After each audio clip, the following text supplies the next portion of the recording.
We were driving to a Barrett family reunion when my husband asked me to check the directions on his phone. Classic rock played softly. Suddenly, a message flashed on his screen. It said a mobile notary was confirmed for 3:40, reminding him to bring his ID and the blue tab packet. In my profession, those words never mean a harmless family barbecue.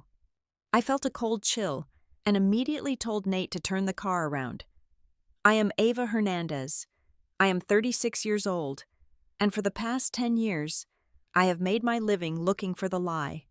As a senior closing compliance specialist at Cinder Peak Title and Escrow, my entire career revolves around catching the things people try to bury in mountains of paperwork. I look for the missing signatures, the forged dates, the hidden clauses, and the quiet shifts in liability that can ruin a life. My brain is wired to see traps where others see formalities. But on that sunny Saturday afternoon, I was completely off the clock. I was not looking for a trap. I was just a wife sitting in the passenger seat of a mid-size SUV, looking forward to a weekend getaway. My husband, Nate Barrett, was behind the wheel. We were driving up into the high country of Arizona, leaving the desert heat behind for the cooler pines, headed to what was billed as a grand Barrett family reunion. The scene was aggressively normal, the kind of domestic peace that makes you drop your guard completely. The radio was playing classic rock at a low volume. The air conditioning hummed. In the back seat sat a white cardboard box from a bakery we loved, filled with pastries we had bought on a whim. Nate had one hand casually draped over the steering wheel, smiling as he told me a long, winding story about his eccentric uncle and a fishing trip that took place 20 years ago. The sunlight caught the lines around his eyes. He was relaxed. He was happy. "Hey, honey," Nate said, glancing at the dashboard display. "Can you open my phone and check the GPS?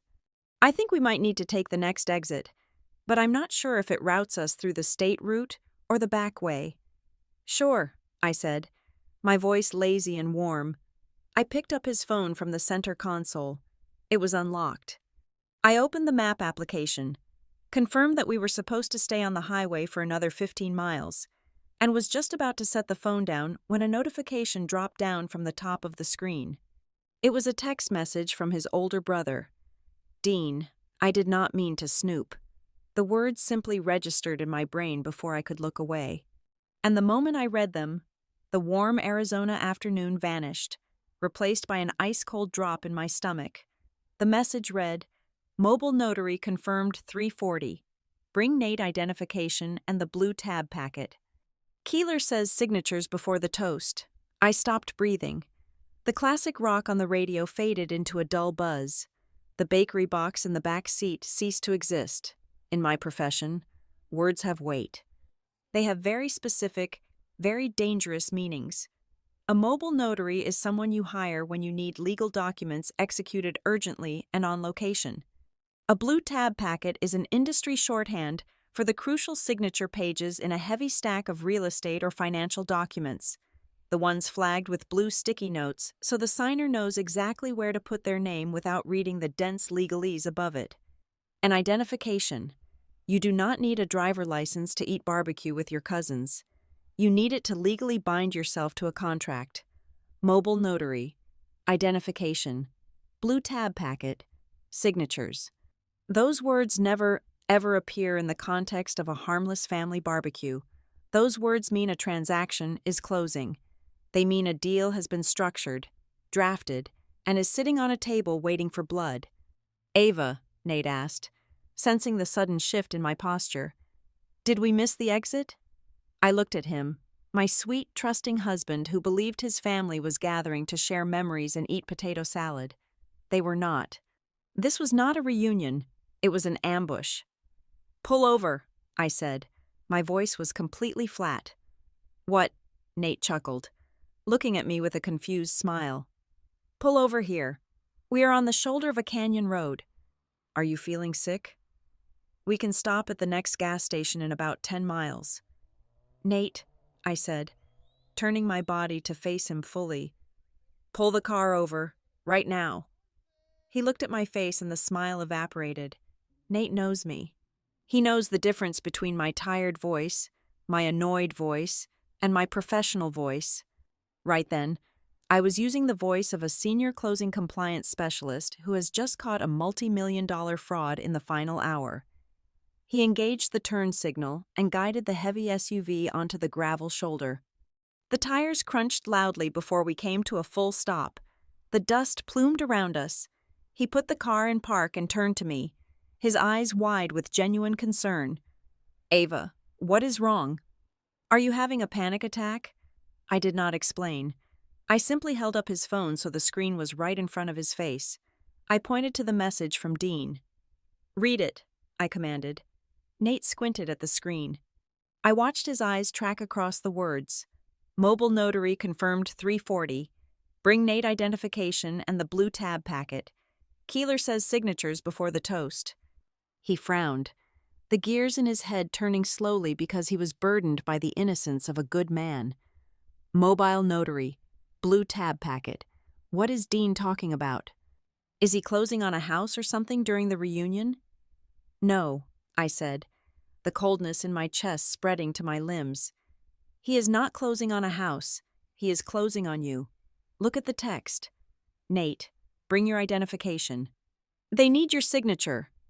"For what?" he asked, his voice rising in defensive confusion. "My mom just said this was a memorial lunch for Dad. A family get-together. I do not know what the documents are yet," I told him, gripping his arm tightly. "But I know my job. I do this 40 hours a week, 50 hours a week. You do not hire a mobile notary for a weekend party unless you intend to corner someone into signing legally binding documents in front of an audience. They are going to wait until you have a drink in your hand, until everyone is smiling and emotional, and then they are going to slide a stack of papers in front of you and tell you it is just standard housekeeping.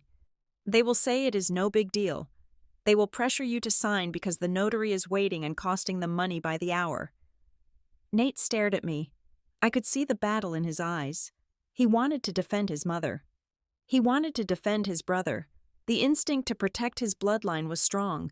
He wanted to tell me I was being paranoid, that my job had made me cynical. "Ava, it is my family. They would not trick me." "Turn around," I said. I did not yell. I did not plead. I delivered it as an absolute fact. "Turn the car around. Right now. This is not a family party. This is an ambush signing. If you walk into that house, they will put a pen in your hand, and you will sign away something massive just to avoid ruining the afternoon." He looked at the dusty windshield. He looked at the road stretching forward toward the mountains. Then he looked at my eyes. He saw the absolute certainty there. I have never been more grateful for the man I married than in that exact second. Another man might have argued. Another man might have let his ego take the wheel, demanding we go confront them, or worse, demanding we go just to prove me wrong. But Nate did not argue. He swallowed hard, his jaw tightening. He shifted the SUV into drive, checked his mirrors, and cranked the steering wheel hard to the left.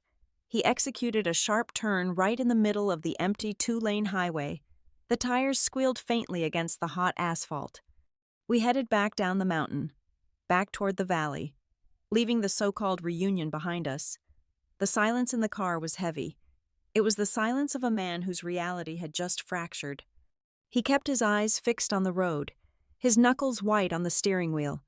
I sat back in my seat, my mind already racing, already building a timeline, already preparing for the war that was inevitably coming.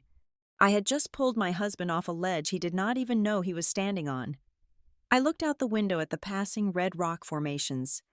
The beauty of the Arizona desert suddenly felt harsh and unforgiving. My mind went back to the blue tab packet. In the title and escrow business, we use those tabs for efficiency, yes, but also for control.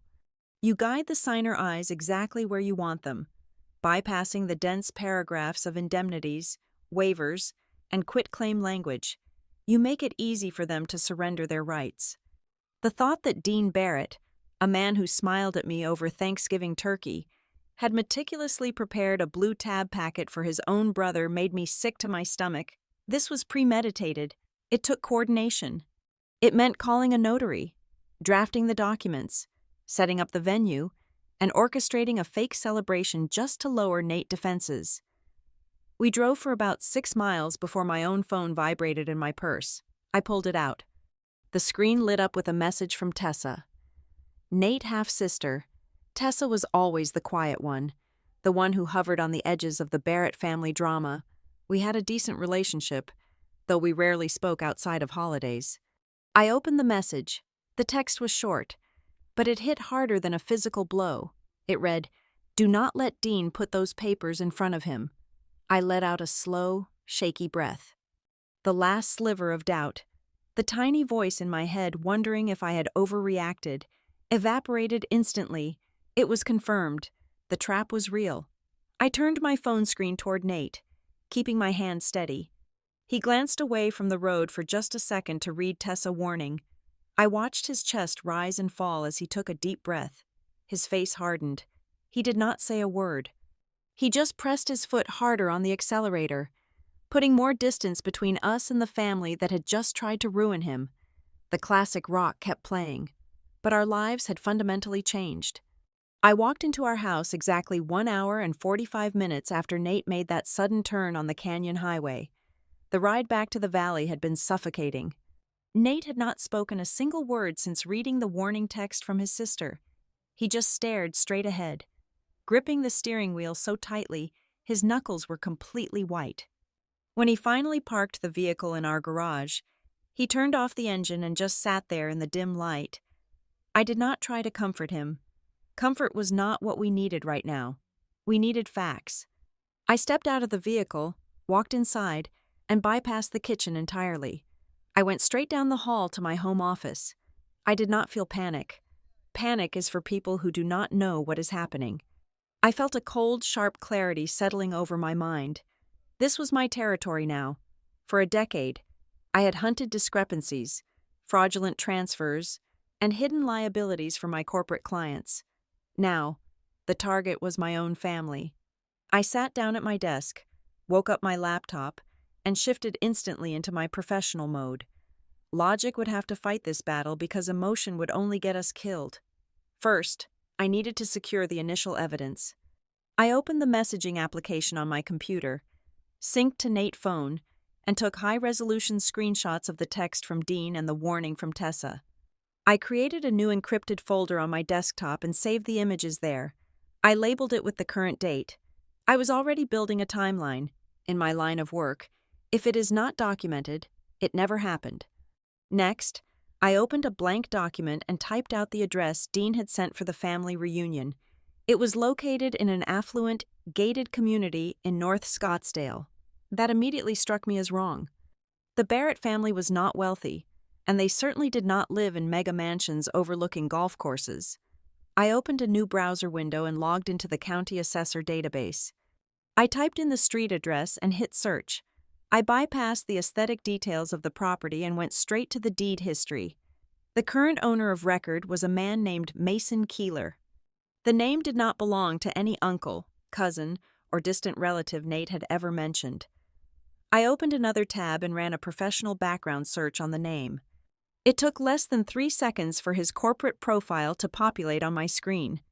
Mason Keeler was the regional vice president of Copper Hollow Agricultural Bank.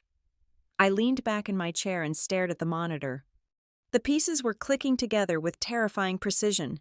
A family reunion, hosted at the private residence of an agricultural bank executive, with a mobile notary scheduled for exactly 3:40 in the afternoon. No one hosts a casual family barbecue at a commercial lender house. This was a staged environment.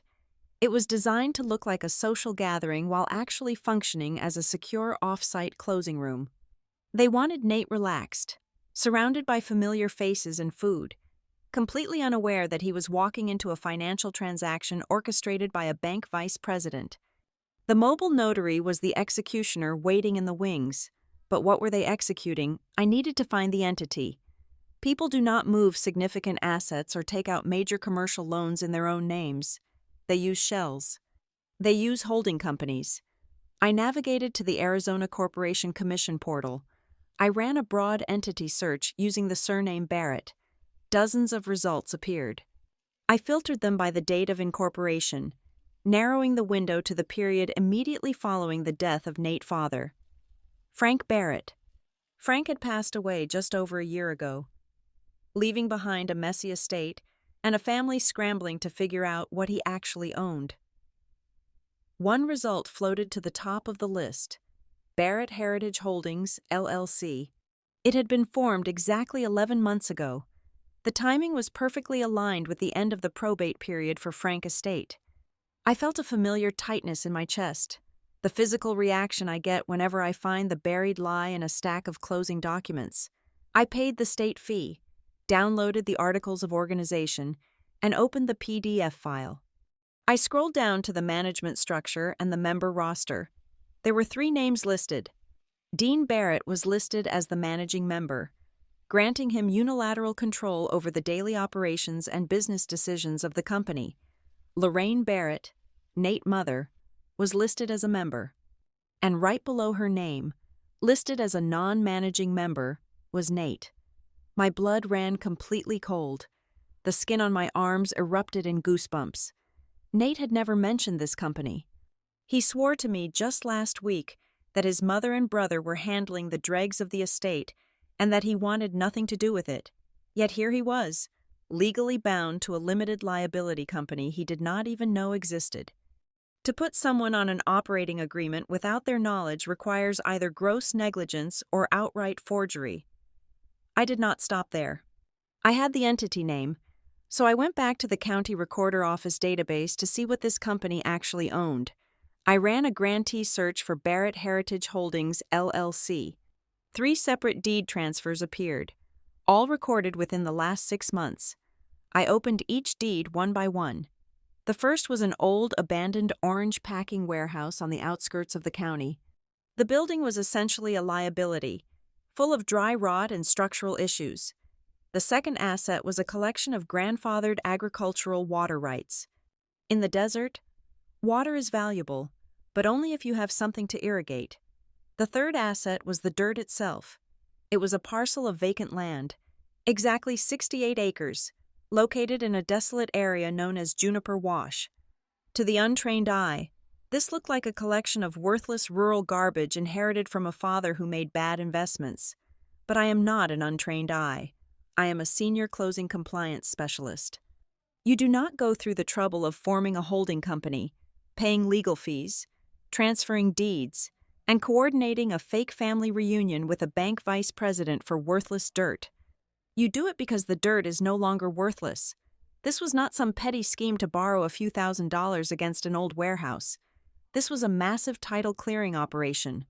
In real estate, before a major buyer will purchase a property, or before a major bank will lend against it, the title must be absolutely pristine. If Frank Barrett left those assets behind, the chain of title was clouded by his death. To sell the land or leverage it, the new entity needed a clear mandate. They needed every single legal heir to sign away their individual rights and ratify the actions of the company. That was the trap. That was the blue tab packet waiting for my husband. Dean and Lorraine had moved the assets into the company, but the title agency or the buyer involved in this hidden transaction must have flagged Nate's missing signature. They needed Nate to sign a member consent form. They needed him to legally acknowledge the company, ratify its ownership of the 68 acres, and waive his right to contest the sale. His signature was the final key required to unlock whatever massive deal Dean had structured behind his back. The documents they had prepared were dirty, filled with liabilities they wanted Nate to absorb while they took the profit. I sat in the quiet of my office, listening to the hum of my computer tower. I had the entire mechanical structure of their betrayal mapped out on my screen. It was brilliant in its cruelty. They had weaponized his grief and his trust in his family. I hit the print command. My heavy-duty office printer sprang to life, churning out the pages of the Articles of Organization, the property deeds, and the corporate profiles. The physical sound of the paper sliding into the tray felt incredibly grounding. It made the invisible threat tangible. I gathered the warm pages, tapped the bottom edge against my desk to align them perfectly, and grabbed a red pen. I circled Nate's name on the member list. I circled the date of incorporation. I walked out of my office and down the hallway to the kitchen. The house was completely silent. Nate was sitting at the kitchen island. He had not poured himself a drink. He had not turned on the television. He was just sitting there, staring blankly at the marble countertop, a man entirely hollowed out by the realization that his brother had tried to serve him on a silver platter. I walked up to the island and placed the thick stack of printed documents right in front of him. The sound of the paper slapping the marble echoed in the large room. He looked down at the documents, then slowly raised his eyes to meet mine. He looked exhausted, like he had aged 5 years in the span of 2 hours. I looked at him, feeling a fierce, protective anger burning in my chest, but I kept my voice perfectly level, very calm, and completely cold. "Your family was not planning to invite you to lunch," I told him, tapping my index finger on the top page. "They were planning to drag you into a transaction that has been running behind your back." I left my husband staring at the papers on the kitchen island and walked back down the hallway to my office. The air in the house felt heavy and charged with the kind of static electricity that precedes a massive storm. Finding the holding company and the property transfers was only the first layer of the deception. It explained the mechanism of the trap, but it did not explain the motive. People do not orchestrate elaborate ambushes over worthless desert scrub. I needed to know exactly what was sitting on those 68 acres in Juniper Wash. I sat back down at my desk and pulled up the State Department of Transportation planning portal. If a piece of remote land suddenly becomes highly valuable, it is almost always because the government has decided to build something near it. I cross-referenced the parcel map of Juniper Wash with the county zoning overlay and the proposed state infrastructure projects for the next 10 years. It took me 45 minutes of digging through dense municipal planning minutes and preliminary environmental impact studies to find the smoking gun. It was buried in a 300-page proposal slated for public release next month. The state was finalizing the route for a massive new commercial logistics and data center corridor. The planned highway expansion and the new heavy-duty fiber optic lines were designed to run right along the eastern boundary of the Juniper Wash property. For years, whenever the name of Frank Barrett came up at holiday dinners, Lorraine and Dean would roll their eyes and complain about his terrible investments. They called that parcel a barren wasteland, a drain on the property taxes, and a useless burden that Frank refused to let go of out of sheer stubbornness. But Frank had been right. Whether by luck or some quiet insider knowledge he took to his grave, his useless burden was about to become desert gold. The moment the state publicly announced the infrastructure corridor, the value of that land would skyrocket overnight. But Dean was not waiting for the announcement. He was moving now. I needed to understand why he was operating with such desperate speed. I toggled back to the county recorder database. I had searched for deeds transferring the property into the holding company, but I had not searched for encumbrances recorded against the property after the transfer. I ran a new query, searching for any liens, deeds of trust, or agreements tied to Barrett Heritage Holdings. One document populated the screen. It was a memorandum of option to purchase. I downloaded the file and read through the legal jargon. A corporate entity called Redstone Land and Utility had secured the exclusive right to buy the 68 acres. An option agreement is essentially a contract where a buyer pays a fee to lock in a purchase price for a specific period, giving them time to conduct their due diligence. Redstone was quietly tying up the land before the public announcement drove the price into the stratosphere. I scanned the document for the purchase price. When I found the clause, the number made my breath catch in my throat. The agreed-upon strike price for the option was $6,250,000, more than $6 million, and that was just the baseline. I knew from my decade in the industry that if the buyer was willing to lock in that price before the highway and data center corridor were officially announced, the true speculative value of the land was likely double or triple that amount. Dean had found a buyer willing to pay a fortune, and he was trying to close the deal before his brother ever realized what their father had actually left them. But there was a catch. There is always a catch in high-stakes commercial real estate. I read the contingency clauses of the option agreement. Redstone Land and Utility was not going to hand over $6 million blindly. The agreement explicitly stated that the obligation of the buyer to close the transaction was contingent upon receiving a clean title commitment. The title company underwriting the deal had clearly done their homework. They had seen that the estate of Frank Barrett transferred the land to a limited liability company. They had reviewed the operating agreement of that company, and they had noticed that one of the named members had never actually signed the foundational documents. Without a verified signature from Nate, the holding company ownership of the land was contestable. If the ownership was contestable, the title was clouded, and if the title was clouded, Redstone would walk away from the deal, or worse, tie the family up in years of expensive litigation. That was why they were in such a rush.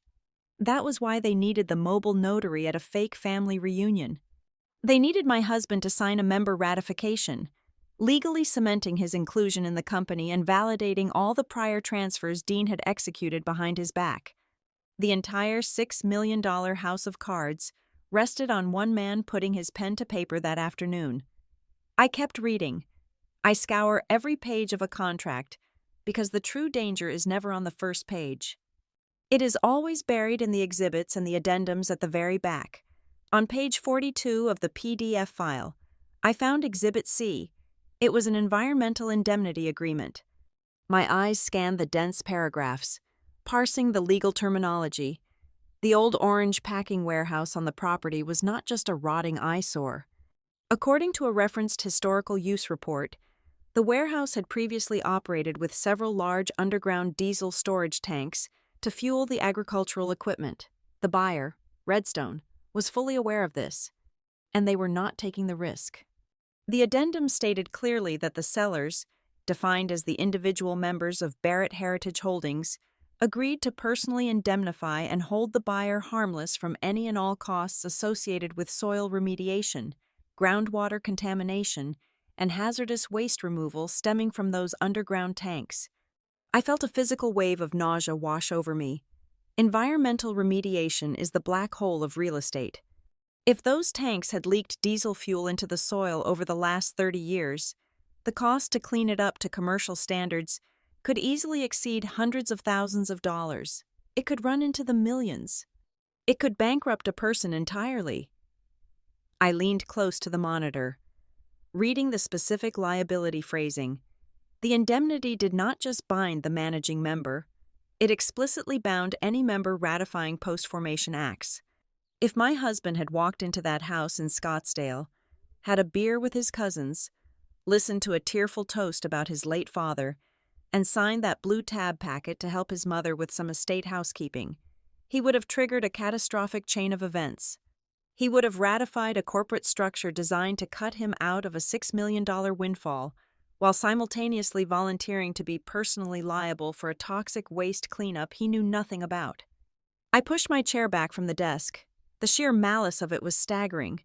This was not just a greedy brother trying to steal a larger slice of the pie. This was an active, calculated attempt to destroy a family member for profit. The trap was a perfect double-edged sword. Dean was using the legal framework to siphon the massive profit upward to himself and his mother, while pushing the catastrophic environmental risk downward onto his younger brother. They were going to let him smile for the cameras, sign his own financial death warrant, and then foot the bill when the soil tests came back contaminated. I closed my eyes and took a slow, deep breath to steady my racing heart.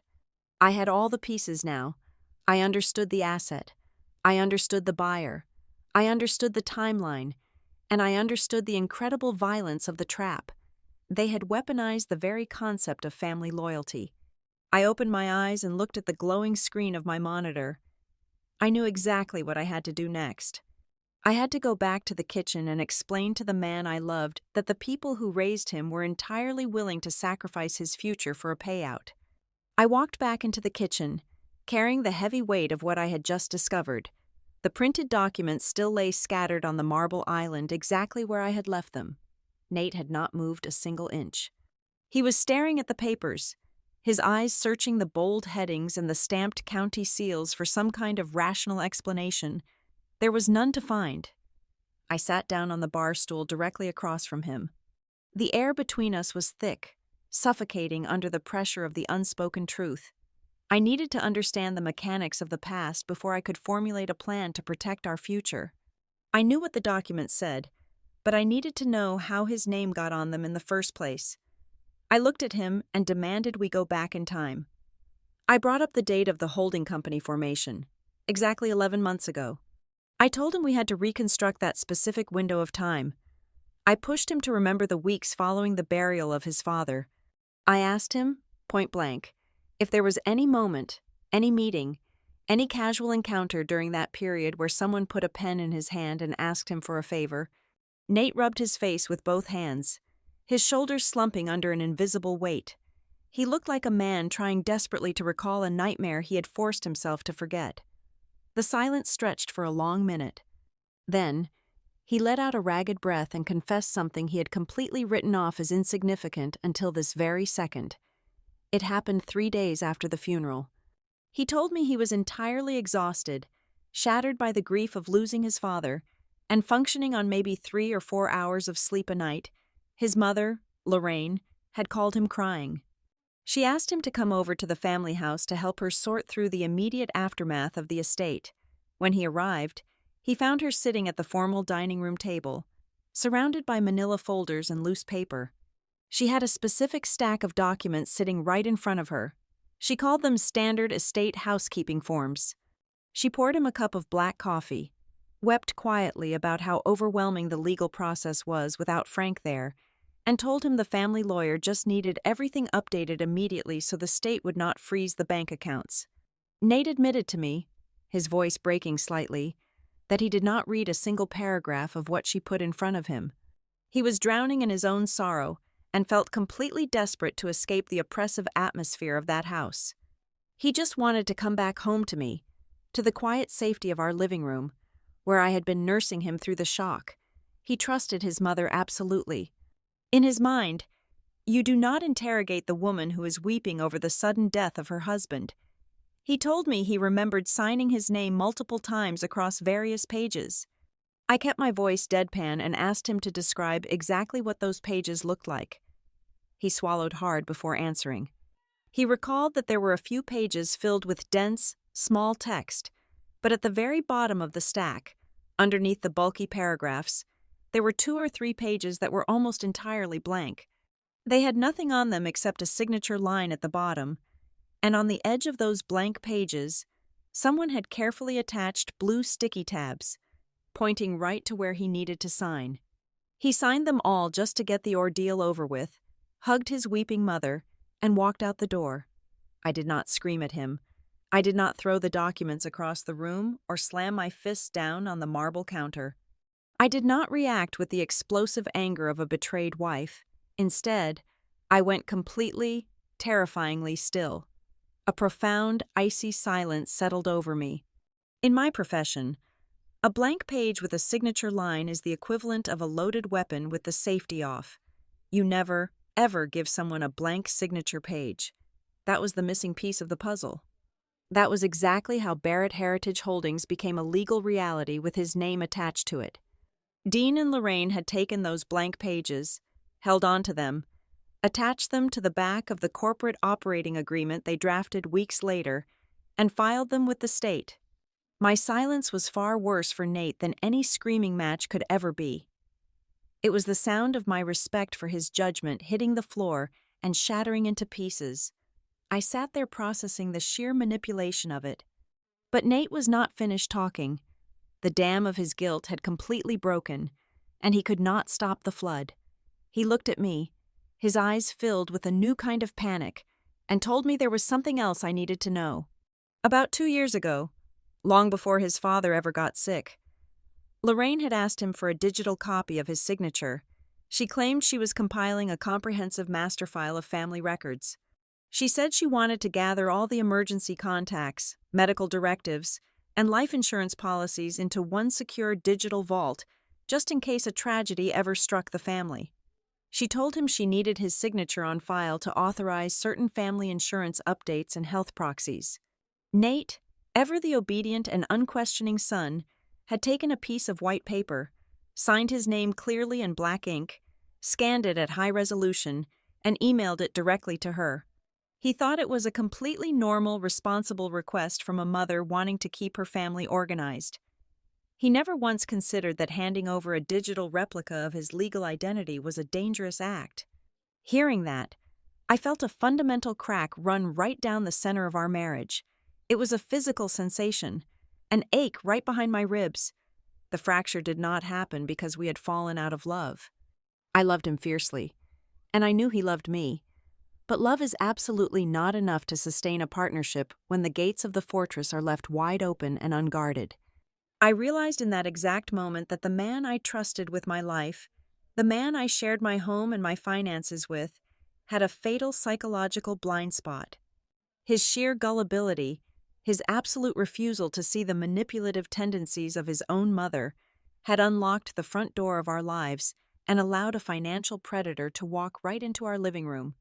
We were exposed to ruin not because Dean was some brilliant criminal mastermind, but because my husband had willingly handed them the keys to his identity. I looked at him, feeling a deep, exhausting sadness wash over the anger. I spoke very slowly, making sure every single word landed exactly where it was supposed to. I told him that the $6 million trap his brother set did not break my heart. I told him it made me furious. It made me want to fight. But it did not break my heart because I expect the world to be greedy and ruthless. I deal with liars every single day. I told him the thing that actually caused me pain. The thing that made me genuinely question our safety together was the fact that he was so deeply conditioned to obey his mother that he gave her a blank check to our entire future. He gave her blank signatures. He gave her a perfect digital copy of his legal identity. He lived his entire adult life in a state of mind where he believed his mother had an inherent, undeniable right to possess things that no human being should ever hold for someone else. I leaned forward, looking straight into his eyes, and said the hardest thing I have ever had to say to him. I told him that his complete inability to draw a hard boundary between his loyalty to his mother and his duty to our marriage was the real threat. The Barrett family scam was just a symptom of the disease. His blind, unquestioning compliance was the disease itself. Nate did not try to defend himself. He did not raise his voice. There were absolutely no excuses left for him to make. He could not say she meant well. He could not say it was just a misunderstanding over paperwork. The printed proof of their betrayal was sitting right in front of him on the marble counter, and his own confessed memories had just convicted him. He sat perfectly still, his hands resting flat on the cold stone. For the first time in his entire life, the comforting illusion of his perfect, loving family was completely gone, burned away by the harsh light of reality. He finally understood what I already knew. The danger we were facing was not a ghost from his past. It was not a distant legal issue happening to other people. The danger had stepped right over our threshold, invited in by his own hand, and was now standing squarely in the middle of our marriage. The morning sun was barely breaking over the horizon when I made the decision. I picked up my phone, dialed my supervisor at Cinder Peak Title and Escrow, and told her I was taking a personal day. I did not offer any elaborate excuses. I simply stated I would be unavailable for the next 24 hours. Once the call ended, I dressed in a sharp, structured blazer and flat shoes. I was not going to work, but I was absolutely going to war. I grabbed my leather briefcase, the one I use for off-site closings, and walked out the door while Nate was still tossing and turning in the bedroom. My destination was the Marlow County Records Office. It took me 45 minutes of highway driving to reach the brutalist concrete building that housed the property history of the entire region. The records office is not a place for the general public. It is a sterile, heavily fluorescent lit labyrinth where title searchers, paralegals, and real estate attorneys go to dig up the past. The air inside always smells faintly of ozone from the massive commercial copiers and the dry dust of aging paper. I walked straight to the clerk desk, pulled out my professional credentials, and requested the complete physical jackets for every single transaction tied to the Juniper Wash parcel, the Orange Packing Warehouse, and Barrett Heritage Holdings. The clerk, a woman who looked like she had been stamping deeds since the 1990s, wheeled over a heavy metal cart loaded with thick manila folders. I took the cart to a secluded corner table in the reading room, far away from the casual researchers. I sat down, opened my briefcase, took out my legal pad, and began the meticulous process of autopsy. I read through every single document as if I were walking through a crime scene that someone had tried very hard to bleach clean, and whoever drafted these papers had done a remarkably good job. To a layman, the stack looked entirely legitimate. There were amendments to the property lines, an affidavit of heirship filed shortly after Frank died, multiple revisions to the operating agreement, and a thick stack of member consent forms. Everything was stamped, notarized, and filed with the precise margins required by the county. It was all valid enough to easily pass through a standard automated banking review. They had built a perfect paper wall to hide the theft. But I do not do automated reviews. I read the margins. I read the dates. I look for the shadow the lie casts. I spent 2 solid hours cross-referencing the dates on the filings with the dates of the actual transfers, and then, buried halfway down the 3rd folder, I found the fatal mistake. It was a document titled Member Ratification and Consent. It was the exact document the title company would need to prove that all members of the holding company, including the non-managing ones, agreed to the pending sale of the Juniper Washland. I looked at the signature block at the bottom of the 2nd page. There it was, my husband name, written out in black ink. I moved my eyes to the top right corner to check the date of execution. The document was dated October 14th of the previous year. The notary stamp next to the signature confirmed that date. I sat perfectly still, my eyes locked on that specific string of text. October 14th. My mind raced back through our shared calendar. I did not even need to open my phone to verify where we were on that exact day.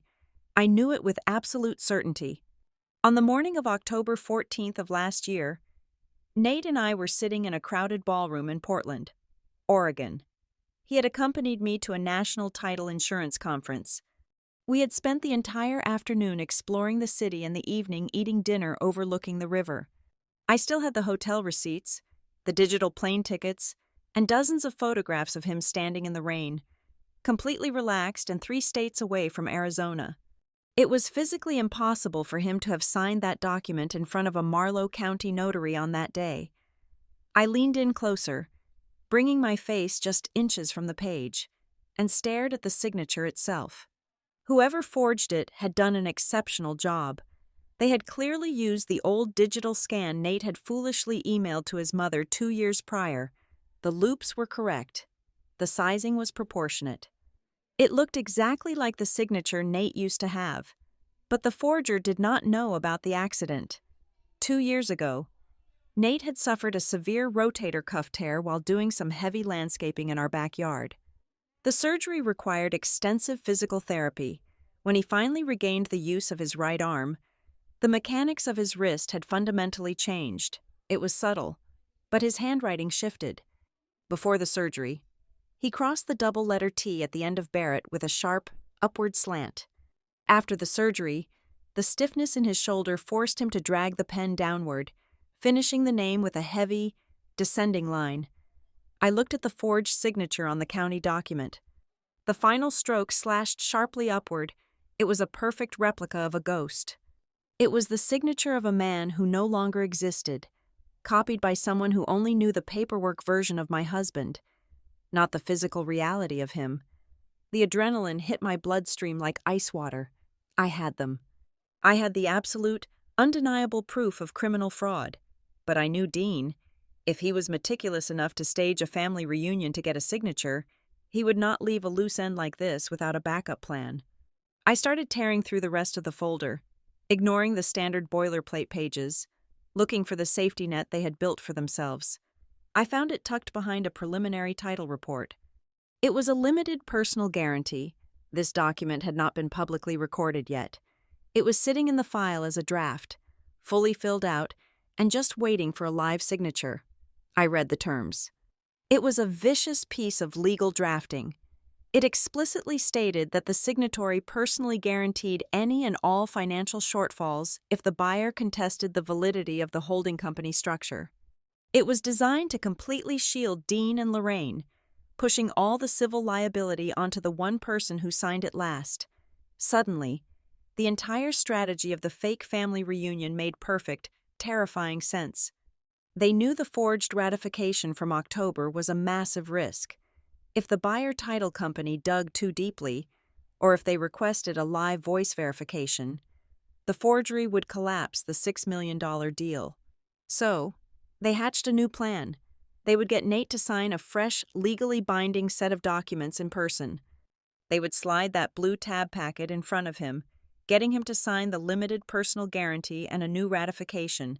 By signing the new documents, he would inadvertently validate the old forged ones. He would be legally blessing his own financial execution. They were waiting for that reunion to make him clean up their crime scene. I pulled my phone out and began taking high-resolution photographs of every single page. I requested certified, stamped copies of the forged ratification, the unrecorded guarantee, and the notary logs from the clerk. I paid the exorbitant copying fees without a second thought. I took the heavy stack of certified paper back to my table and began building my own file. I created a master timeline on my legal pad. I wrote down who filed what document. I wrote down the date of the option contract with the buyer. I noted the exact date of the forged signature, placing it right next to my notes about the Oregon trip. I mapped out exactly which document needed my husband to ratify the others to cover the fatal flaws in the chain of title. I built an airtight, irrefutable narrative of conspiracy. When I finally packed my briefcase and walked out of the Marlow County Records Office, the afternoon sun was blindingly bright. The heat radiating off the pavement was intense, but I felt nothing but a cold, calculating calm. There was no longer a shadow of a doubt in my mind. This was no longer a suspicion based on a poorly timed text message. It was a verified, documented fact. Someone in that family, guided by Dean and facilitated by Lorraine, had stolen my husband's name. They had used his identity to pave a golden road toward a multi-million-dollar payday, and then they had invited him to a barbecue to politely ask him to step into a trap that would lock him out of the money and chain him to the risk. I drove out to meet Tessa late Tuesday evening. She had chosen the location herself, insisting we meet far away from any neighborhood where a Barrett family member might accidentally spot us. The destination was a desolate parking lot outside a small, run-down supermarket in a town called Dry River, about 40 minutes outside the city limits. The sun had already dipped below the horizon, leaving the sky a bruised, dark purple. The parking lot was mostly empty, illuminated only by a few flickering overhead lights that cast long, distorted shadows across the cracked asphalt. I parked my vehicle near the edge of the lot, keeping the engine running and the doors locked. 10 minutes later, a silver sedan pulled into the space right next to mine. I watched through the glass as Tessa turned off her headlights. She sat in her car for a long moment, staring straight ahead, before finally opening her door and stepping out into the warm night air. She walked over to my passenger side. I unlocked the door, and she slid into the seat, bringing with her the faint smell of stale coffee and sheer nervous exhaustion. Tessa looked terrible. Her face was pale, drawn tight with anxiety, and dark circles hung heavily beneath her eyes. She looked exactly like a person who had been awake for 3 consecutive nights, completely crushed by the weight of a secret she could no longer carry. She kept her hands tightly clasped in her lap to stop them from shaking. For a long time, neither of us said a word.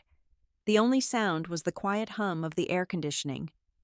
I did not push her. I simply waited, letting the silence press down on her until she was ready to break. When she finally spoke, her voice was barely above a whisper, but the words hit like a physical blow. She told me that her brother Dean was not just acting on behalf of the family. He was the sole architect of the entire timeline, driving the frantic pace of the transaction because he had backed himself into a corner of his own making. Dean had secretly taken a massive cash advance from the land broker facilitating the deal. He had accepted hundreds of thousands of dollars in non-refundable earnest money long before the holding company had a legally clear title to sell. He had used that advance to pay off his own mounting business debts, assuming he could simply bully his younger brother into signing the final paperwork whenever he needed to. But then the timeline accelerated. The state was moving faster than Dean had anticipated with their infrastructure plans. Dean was suddenly trapped. He had to deliver a pristine title to the buyer immediately, or he would be in breach of his backroom contract. If the deal collapsed now, the broker would demand the advance payment back, and Dean would be facing total financial ruin. That was why he could not wait. That was why he had orchestrated the ambush.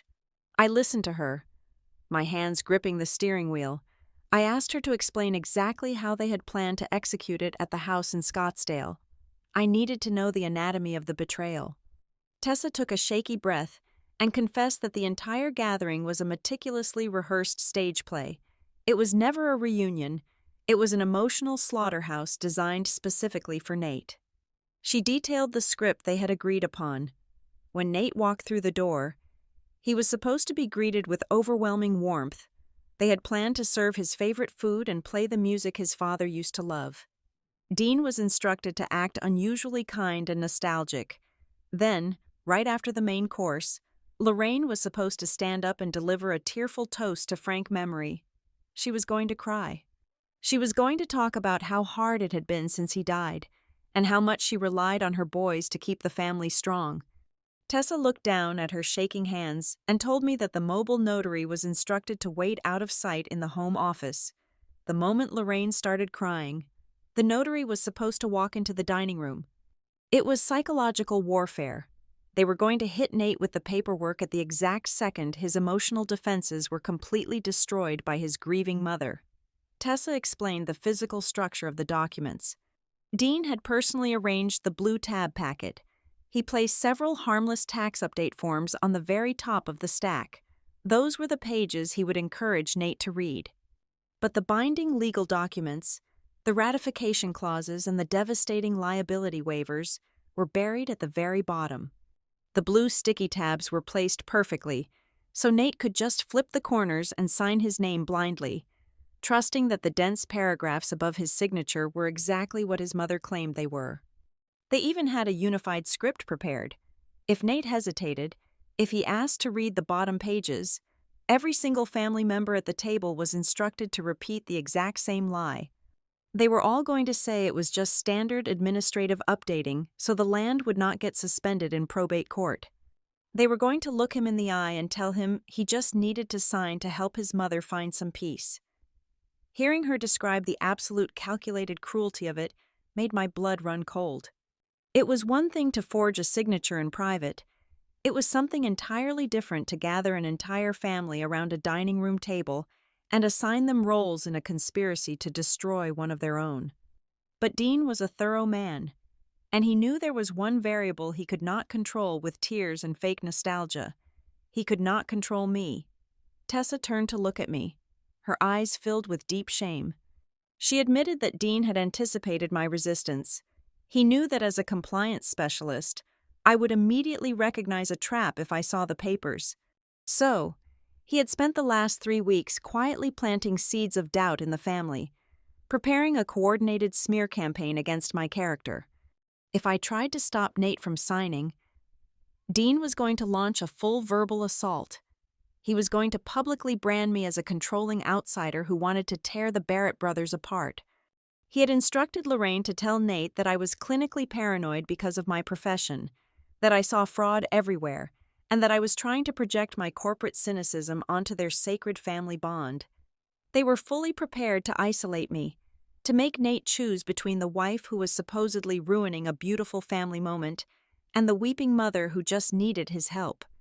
They wanted to break my marriage just to secure a signature. Tessa reached into her large leather purse and pulled out a standard white envelope. Her hand trembled as she held it out to me. I took it, broke the seal, and slid out 3 glossy photographs. She told me she had snuck into Dean's home office during a family dinner the week before the planned reunion. She had used her phone to take pictures of the papers scattered across his desk. She had printed them out at a local pharmacy to avoid leaving any digital trace of sending them to me. I turned on the overhead dome light in the car and looked at the photographs. The first 2 were blurry shots of the holding company ledgers, confirming the massive cash advance Tessa had mentioned.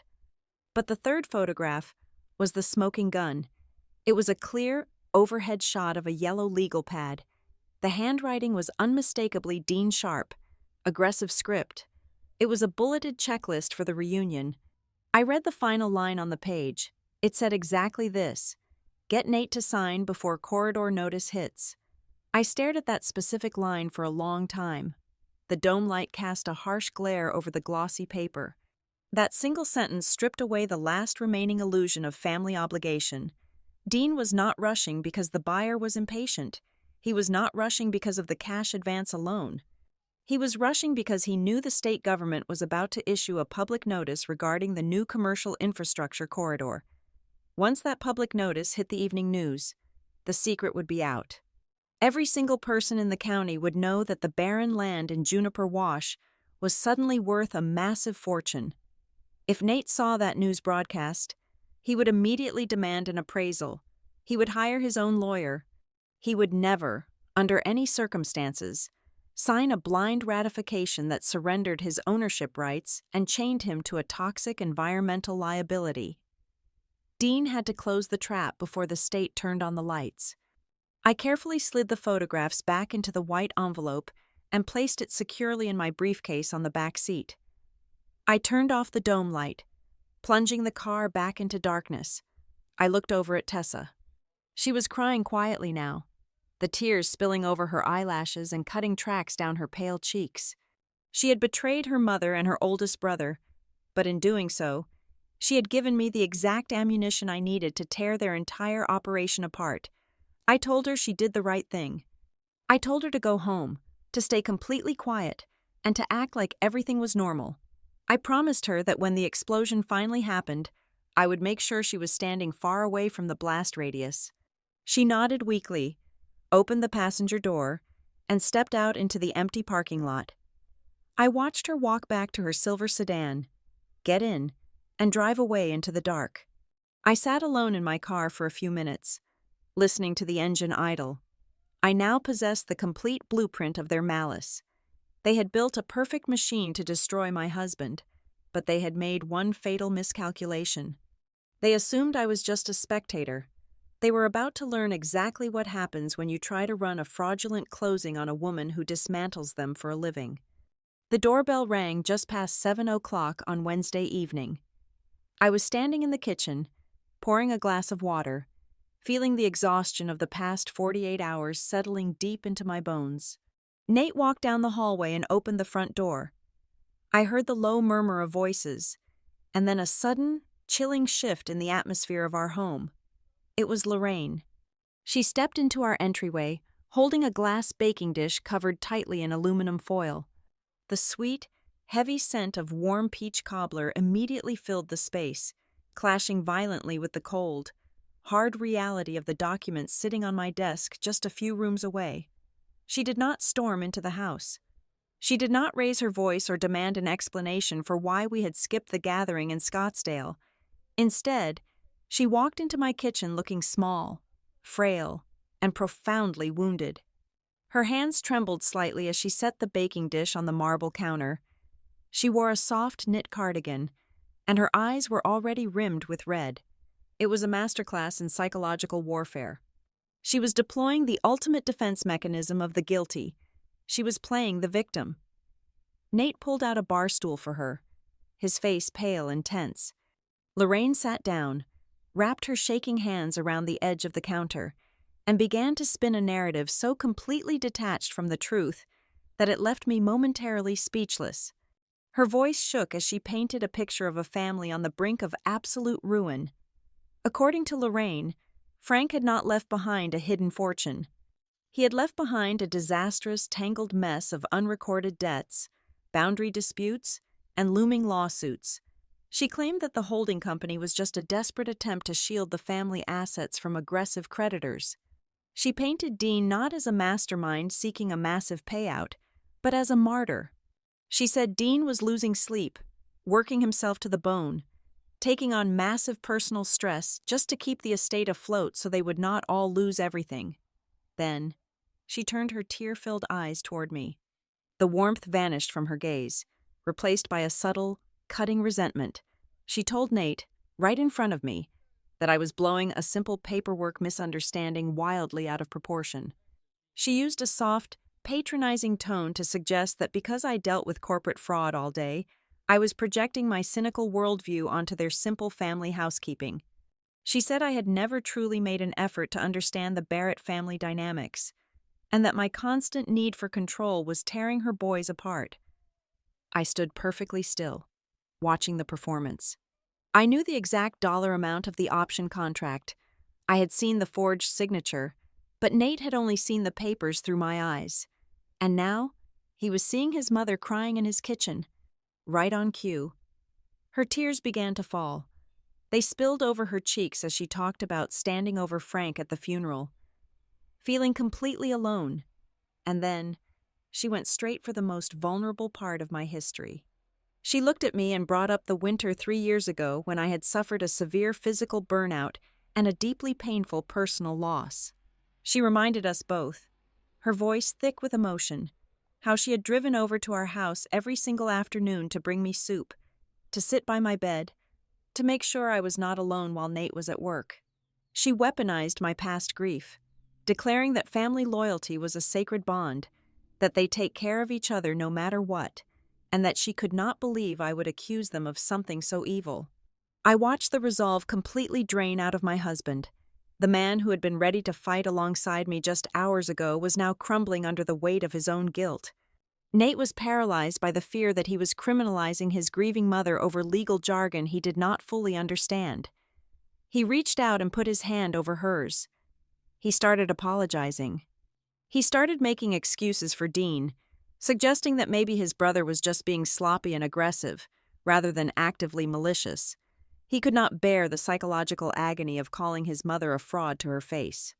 When Lorraine finally left, leaving the untouched peach cobbler on the counter as a monument to her suffering, the house felt like a sealed pressure cooker. Nate and I had the most vicious, destructive argument of our entire relationship. It started in the kitchen and spilled out into the hallway, our voices echoing against the walls. I refused to back down. I pointed at my office, telling him that the county records did not cry, the option contract did not bake pies, and the forged signature did not care about his childhood memories.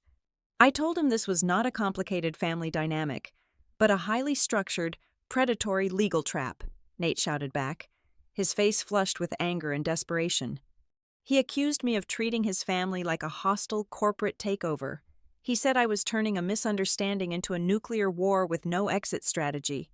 He told me I was so obsessed with being right, so obsessed with finding the lie, that I was willing to destroy his relationship with his mother without giving her a single ounce of grace.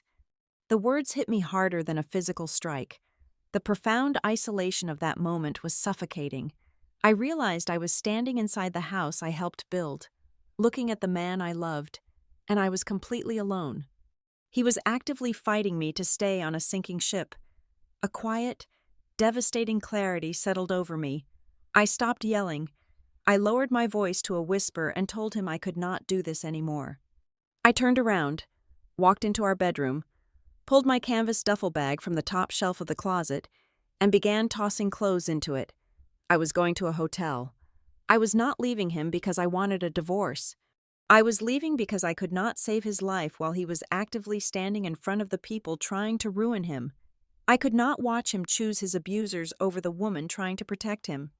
The sound of the zipper closing on my bag was incredibly loud in the silent bedroom. I picked up my car keys. While I was packing, Nate had walked into my home office to try and calm his breathing. He stood in the dark room, illuminated only by the glow of the street lamp outside. He looked down at the desk, where all my printed evidence lay scattered. Sitting right on top of the pile was the glossy photograph Tessa had given me in the supermarket parking lot, the picture of the yellow legal pad, Dean handwritten checklist. I walked out of the bedroom, carrying my bag, ready to walk out the front door. Nate stepped out of the office. He looked like all the blood had been completely drained from his body. His hands were shaking violently. He was holding the glossy photograph. He did not look at me. He just stared at the piece of paper in his hand. He had read the final line at the bottom of the page, the contingency plan Dean had written out for the reunion. Use mom first. If Ava blocks, make Nate choose blood. The silence in the hallway was absolute. The illusion did not just crack, it shattered into 1,000 irreparable pieces.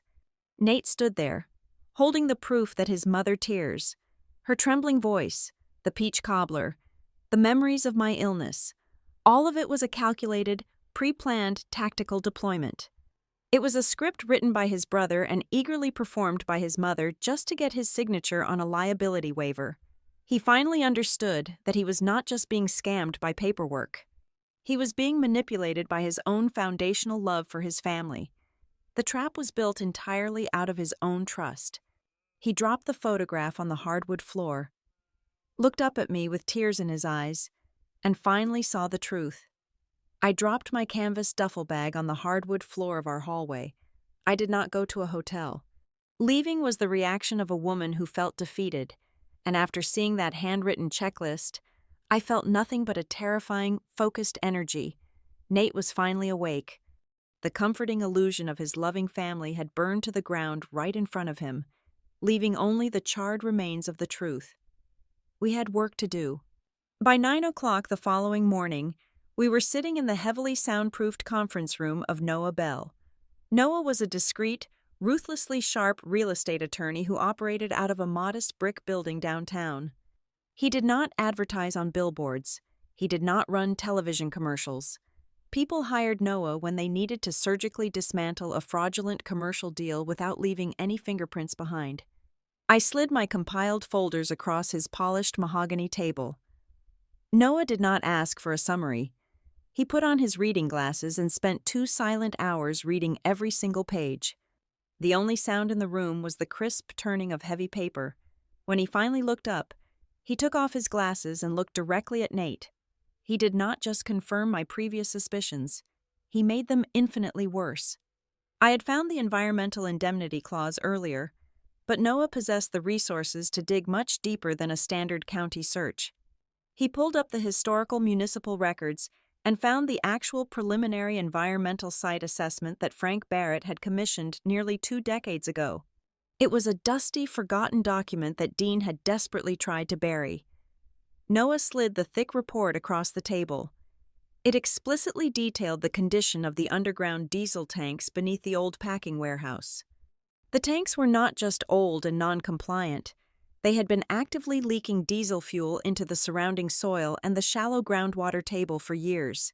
The estimated cost for soil remediation, hazardous waste removal, and state compliance testing, if the land were ever redeveloped for commercial use, was projected to be upwards of $800,000. In the current market, factoring in inflation and stricter Environmental Protection Agency guidelines, Noah warned us that the number could easily exceed $1 million. Then, Noah laid the indemnity addendum flat on the table and tapped his expensive silver pen against a specific string of text. He explained the exact legal mechanics of the trap with cold precision. The indemnity did not hold the Barrett Heritage Holdings Company liable as a whole. It did not hold the managing member, Dean, personally liable for the cleanup. The liability was surgically attached to a highly specific, very intentional phrase. The phrase read, "Any member ratifying post-formation acts." Noah leaned forward, resting his forearms on the table. He told my husband that they had structured the corporate entity to absorb all the profit from the $6 million sale. But they had drafted this specific addendum to catch the one person who signs the ratification document late. If Nate had signed that blue tab packet at the reunion, he would have absorbed 100% of the environmental cleanup cost as a personal guarantor. They would walk away with millions in clean cash. Nate would walk away with $1 million invoice from the federal government and a contaminated piece of dirt. It was no longer just a theory of risk shifting. It was a weaponized legal document designed to completely ruin him. But to completely destroy Dean in a court of law, we needed more than just a bad contract. We needed to prove active malice. We needed to prove they knew exactly what they were doing when they drafted it. Noah asked Nate for access to every single email account associated with the Barrett estate. Nate, still shaken to his core, handed over his laptop. He explained that he had access to an old archive inbox that originally belonged to his father. It was an account set up to catch forwarded mail from Frank's original business address. Nate had never bothered to check it because he assumed it was just filled with old spam and expired subscriptions. Noah connected the laptop to the conference room monitor and ran a targeted keyword search through thousands of unread messages. He searched for the name of the holding company, the name of the buyer, and the name of the transaction assistant listed on the county paperwork. The search yielded one single result. It was an email sent exactly 3 weeks ago. The transaction assistant at the title company handling the Redstone deal had made a fatal administrative error. Instead of sending an internal update to Dean's private email address, she had accidentally hit reply all on an old thread, sending the message directly into Frank's archived inbox. Noah clicked on the message. The text illuminated the large screen on the wall.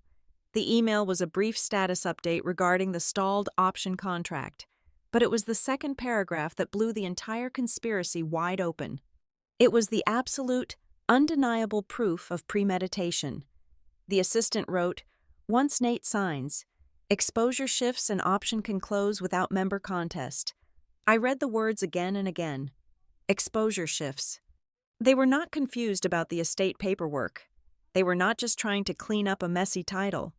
They were having active, documented conversations with their escrow team about legally shifting the toxic exposure away from themselves and squarely onto my husband's shoulders. I sat back in my leather chair. The sheer audacity of the plan was breathtaking. Dean had engineered a scenario where he would collect millions, while Nate would be bankrupted by federal fines, all wrapped up in a false narrative of helping their grieving mother find peace. I spent the rest of the afternoon sitting in Noah's office, consolidating every single piece of evidence. I built the ultimate master file. I organized the documents in chronological order of their betrayal. First, the certified county documents proving the forged signature. Second, my timeline cross-referencing the date of the forgery with our trip to Oregon. Third, the glossy photograph of the handwritten checklist, proving the coordinated manipulation using his mother. Fourth, the undervalued option contract proving the true financial motive. Fifth, the historical environmental report proving the massive financial hazard. And finally, the misdirected email proving the deliberate shift of liability. I did not just have a defense anymore. I had an execution block. I looked at Nate. He was staring at the thick binder I had just assembled. The paralyzing grief over losing the illusion of his family was completely gone. It had been rapidly replaced by something much more useful. It was a cold, hard, unyielding anger. Noah closed his legal pad and asked us what we wanted to do next. He offered to file an immediate injunction to freeze the holding company assets. He offered to send a cease and desist letter to the buyer and tie the land up in litigation for years. I shook my head immediately. A quiet legal letter would allow Dean and Lorraine to play the victim again. It would allow them to claim they made an honest mistake and hide behind their lawyers in the shadows. I was not going to give them the luxury of a quiet retreat. They had tried to ambush my husband in front of his entire family, using tears and memories as weapons. I looked at my husband, and he nodded. I turned back to Noah and told him we were not going to stop the transaction quietly. We were going to prepare a single, perfectly clean counterattack. Instead of retreating into the safety of an immediate legal injunction, we chose a much more dangerous path. We decided to walk directly into the jaws of the trap they had set for us. It took exactly 48 hours to set the stage. Nate picked up his phone and called his mother. He played his part flawlessly, though I could see the physical toll it took on him to swallow his pride and feign ignorance. He told Lorraine that tempers had simply flared, that the stress of his job and the lingering grief over his father had made us both overly sensitive. He apologized for missing the gathering in Scottsdale and suggested we make up for it. The bait was taken instantly. Within 2 hours, Dean had organized a make-up event. They called it a memorial lunch, scheduled for 1 o'clock on Sunday afternoon at a rented luxury lodge in Ironwood Ridge. On the surface, this was billed as a beautiful afternoon of family healing. They promised good food, fond memories, and a chance to finally put the estate tension behind us. In reality, I knew exactly what it was. It was their second attempt. It was a rapid redeployment of the blue tab packet. Dean was running out of time before the state infrastructure announcement hit the news, and he desperately needed that signature. But this time, I wanted the ambush to happen right in front of every single person who had a hand in building it. Our attorney, Noah Bell, was entirely prepared for the fallout. He had drafted an emergency restraining order and a formal notice of pending litigation that would immediately freeze any attempt to transfer or encumber the property. But we explicitly instructed him not to file the paperwork with the county court yet. Filing early would tip our hand. It would give Dean the opportunity to destroy internal communications, shred the drafted liability waivers, and claim it was all a giant misunderstanding. I did not want them to have the luxury of plausible deniability. I wanted them to slide the fraudulent documents across a dining table in front of witnesses. I wanted to catch the structure of their lie in the open air, fully exposed. We also had an inside ally ready to make her move. I had spoken with Tessa over a secure line late Friday night. She agreed to attend the memorial lunch. It was a terrifying decision for her. She knew that by standing with us, she was effectively excommunicating herself from her mother and her older brother forever. The Barrett family as she knew it would cease to exist after Sunday afternoon. But she told me she could no longer stomach the suffocating weight of their greed. She was going to be in that room, and for the first time in her life, she was going to publicly defy the man who had treated her like a subordinate for decades. Saturday evening, the night before the lunch, Nate and I sat at our kitchen island and established our absolute rules of engagement. This was not going to be a screaming match. It was going to be an execution. We agreed that he would not sign a single piece of paper, no matter how much pressure they applied. If Dean or Lorraine pushed the blue tab packet in front of him, Nate was going to pull the stack apart. He was going to read the title of every single document out loud, projecting his voice so every aunt, uncle, and cousin in the room could hear the exact legal terminology of the trap. We promised each other there would be no yelling, no cursing, and no loss of emotional control. We were going to let the cold, hard facts suck the oxygen right out of the room. Despite the meticulous preparation, a massive knot of tension remained tightly coiled in my chest. The central unknown variable was Lorraine. I lay awake for hours that night, staring at the dark ceiling of our bedroom, turning the question over and over in my mind. How much did she actually know? Was she the mastermind who had authorized the forgery and orchestrated the environmental liability shift from the very beginning? Or was she just a pawn? A grieving widow manipulated by Dean and his relentless fear-mongering about losing the family assets to imaginary creditors? I genuinely did not know which reality was worse.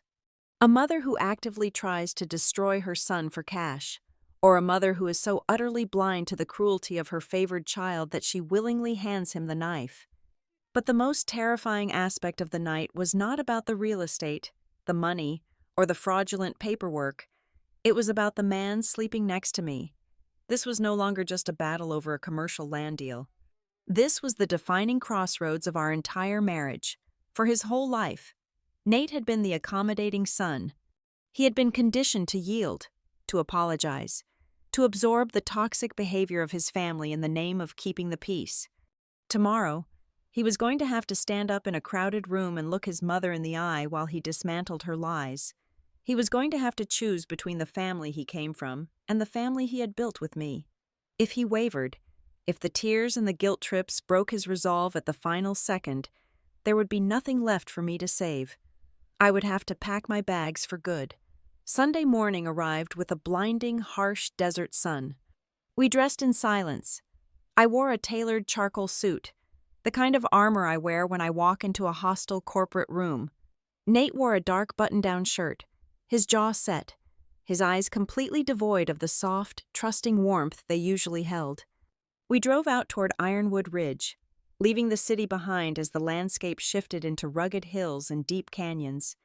The rented lodge was an impressive structure of glass and dark timber, sitting elegantly against a backdrop of red rock. The parking lot was already full of vehicles belonging to the extended Barrett family. Nate pulled our car into an empty space near the edge of the gravel lot. He put the vehicle in park, but did not immediately turn off the engine. We sat there in the cool cabin. The dashboard clock read 12:45. It was the exact same physical setup as the day on the highway a week ago. We were sitting in the same seats, facing a gathering of the same people, knowing a trap was waiting for us inside, but the dynamic had entirely shifted. Last time, we had slammed on the brakes and turned around to escape the danger. We had run from the unknown. Today, there was no fear of the unknown. We knew the anatomy of the beast waiting behind those timber doors. We knew its exact price, its methods, and its weaknesses. I turned to look at my husband. He took a long, slow breath, unbuckled his seatbelt, and reached over to turn off the ignition. The engine fell silent. He looked back at me, his expression resolute and completely unyielding. We were not turning the car around this time. We opened the doors and stepped out into the dry heat, ready to walk straight into the ambush and snap the jaws of the trap backward onto the hands of the people who set it. We walked through the heavy timber doors of the rented luxury lodge in Ironwood Ridge right at noon. The interior was massive, featuring high vaulted ceilings, exposed wooden beams, and expansive glass windows overlooking the desert valley. The Barrett family had spared no expense in constructing their illusion. A long buffet table was covered with expensive catered food, from roasted meats to elaborate salads.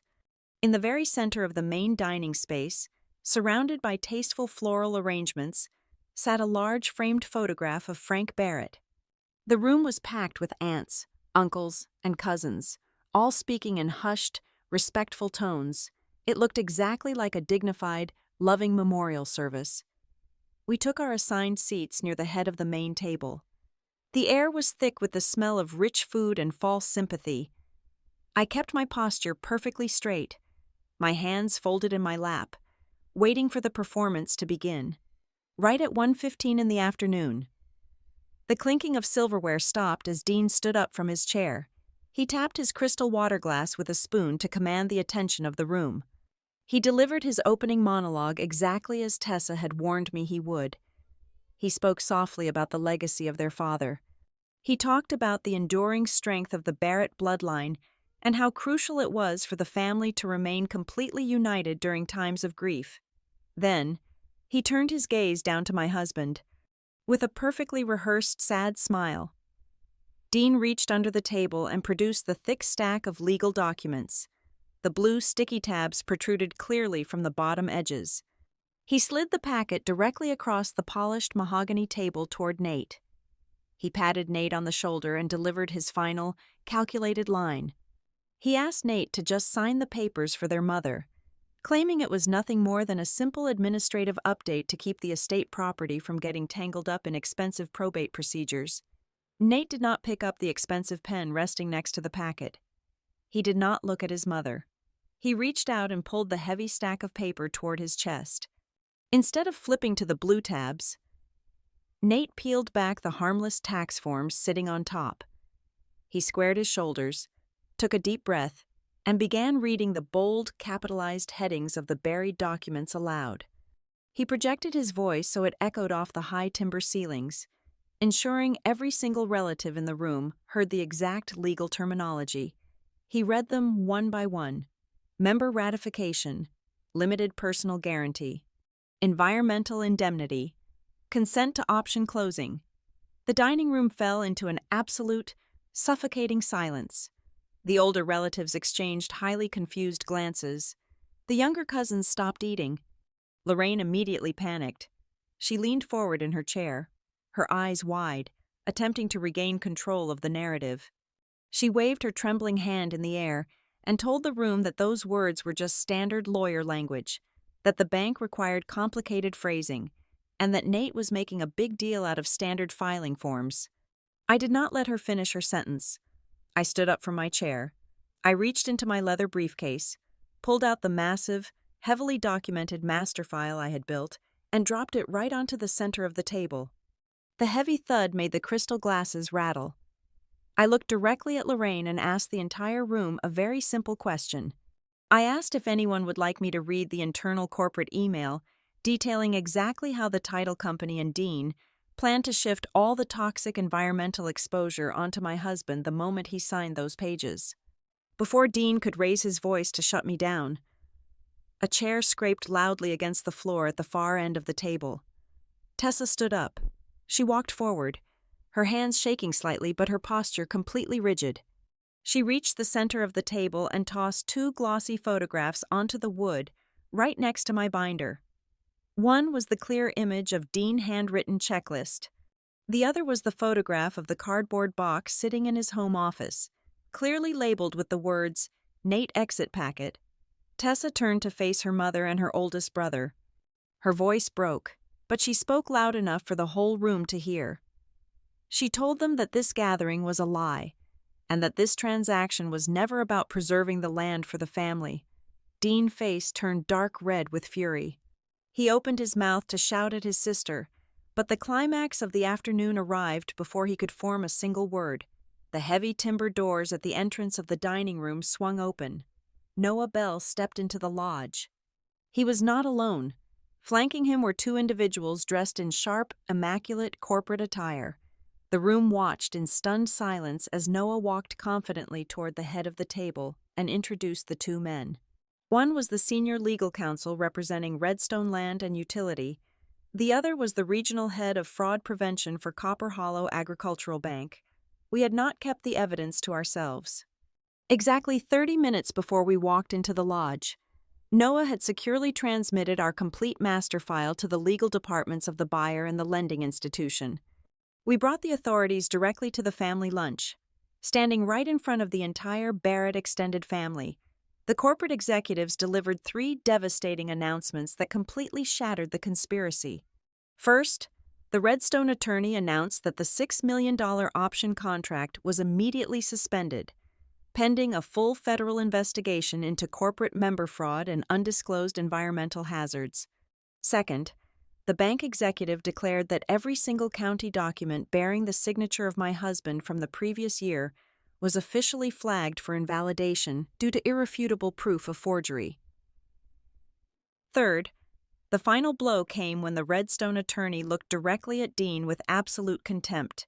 He revealed the true estimated value of the Juniper Wash parcel.